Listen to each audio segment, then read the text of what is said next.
Hello বন্ধুরা, কেমন আছো সকলে? তো আজকে আমি আবার চলে এসেছি একটা নতুন জায়গা, ভুতুড়ে গুহা, যেটা ঠিক একদম ওই নাগরদোলাগুলোর পাশেই আছে, যেখানে আগের দিন আমরা জলপরি দেখতে গিয়েছিলাম।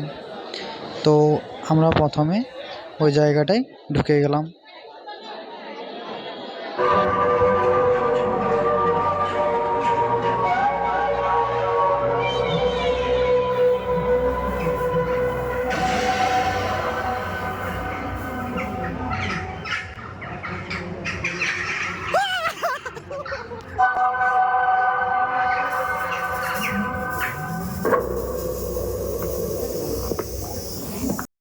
তো বন্ধুরা, আমি এর বেশি আর কিছু ইনফরমেশান দিলাম না, কারণ এটা একটা সম্পূর্ণ একটা সারপ্রাইজ, যেটা তোমাদেরকে ওখানে যেয়েই এটাকে অনুভব করতে হবে। সত্যিই একটু ভয়ানক আছে। আশা করি তোমরা এই জায়গাটায় গেলে সত্যি আনন্দ উপভোগ করবে। তো তাড়াতাড়ি যাও, ভিজিট করো এবং কেমন লাগলো কমেন্ট করে জানাও। এখনকার মতো টাটা, দেখা হচ্ছে আবার পরের ভিডিওতে।